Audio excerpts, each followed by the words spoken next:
guys, so normally on Friday I do a Friday Reads, but I've seen several booktubers talk about a romance takeover buddy read that's happening this weekend because like now is the perfect time to escape into some delightful romance books, and so I decided to participate, and there's going to be a live stream I saw on Monday, I think Monday. I'll leave a link in the description below to all of the hosts and all the information, so if I get information wrong, then yeah, I can correct it by looking at the link. But and there's a couple challenges, like to read books out of your comfort zone. But I'm going to stick with my comfort zone here. But I am going to follow the prompt of reading outside. I have a nice little patio that my cat, she has been loving it. I can leave the door open because it's a screened-in patio, and so she's been running in and out. Like if she sees a bird here in the window, she races to the patio to follow it. And so yeah, it's been lots of fun. So I'm going a little bit overdo. I'm going to overdo it a bit with my TBR because I've picked 2 novellas and 2 audiobooks, and then I just went ahead and picked three books to go with it because yeah, I mean I'm at home and have lots of time, and so yeah, I think I can fly through some of these. So I'm going to be starting. Speaking of comfort zones, my like gateway drug into romance was Debbie Macomber. And so I found it. I can get a spot here without any glare, kind of like that. Okay, this is Yours and Mine, and it was like a novella about a woman who she is divorced, and so she's raising a daughter as a single mom, and she encounters a man who's a single father, and you know the romance ensuing. She's kind of like sworn off men. But her daughter is best friends with his daughter, which is how they meet, and so they're like scheming to get them together. And so yeah, I'm already started this one on my lunch break at home while at work, and so yeah, I'm gonna finish that later tonight. And then the other novella that was in that pack is Here Comes Trouble by Debbie Macomber, and it has like the Seattle backdrop there. Skyline, and let's see what this one's about. It's Mary Ann. She's working hard as a journalist, and she is working for a newspaper that her father owns, and Nolan kind of like scoffs at her, like, oh, you have it easy, and so she decides to be more independent and try to make a career, like a freelance career is what she's trying to do. And so I think there's going to be like a hate to love relationship with Nolan. And then going on to the not actual books, but yeah, going from novellas to the books, I'm going to be reading Nothing Happened by Molly Horton Booth. And this is a Shakespeare retelling of Much Ado About Nothing, told through like a queer storyline. And it's like more of a contemporary with it's set at a summer camp. It has like the bracelets that you always saw at summer camps, and so I'm just in the mood for a summer book because it's really nice outside.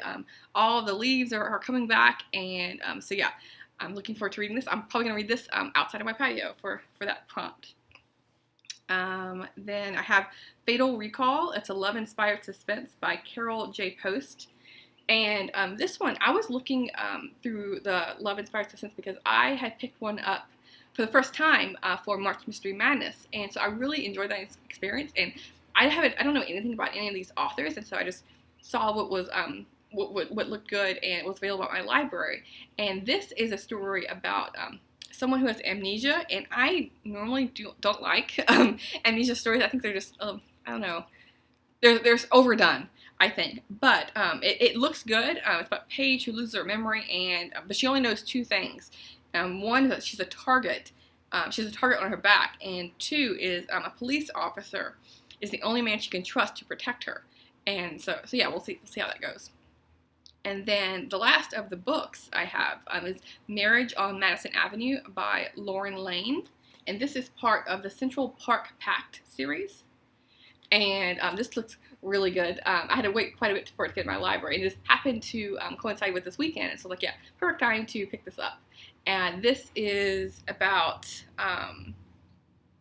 let's see, I think it's like one of those like fake marriages, which I think can be really funny. I read The Unhoneymooners by Christina Lauren last year and loved that one. And so yeah, I'm all for that kind of story plot. And so yeah, this one looks good. And then going on to the audiobooks that I've selected, I'm going to see if I can squeeze in 2. I listen to them around like 1.5, depending on how it's narrated. I can go up to 2, the double speed, but yeah, we'll see. Because the only reading, like audiobook time I'm going to be getting is like walking my dog, cooking meals, and so yeah, we'll see if I can finish both these books. One I've already started. I'm about halfway through. This is Jill Shavas's Almost Just Friends. This is part of the Wildstone series, book 4 in that. I've only read one other Jill Shavas book, and it wasn't my favorite. It was part of the Heartbreaker Bay series. It had too many sexy times in there. It just was not my cup of tea. But I'm hoping this one will be a little lighter on that, and more of a like family with like family dynamic and friendship based. And so far, it has been more of that.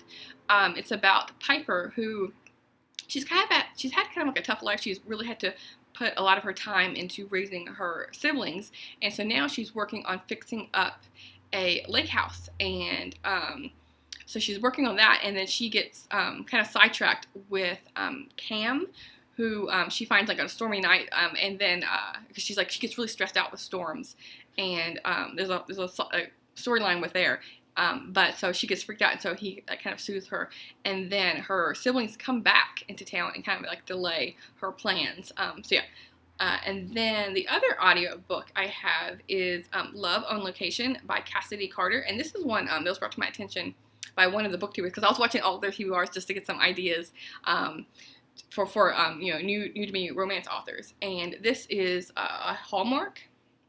I don't know if the Hallmark movie came out first or the book was inspired in the movie, but this is about Delaney. She's a divorced mom, and she is helping her like longtime best friend, what's his name, Wyatt, fix up a resort that used to be like on the highway system, but now is like off the beaten track, and so they're trying to make a comeback and make it popular again. And so yeah, looking forward to that one as well. So yeah, these are all my, sorry, I'm like bouncing the table here.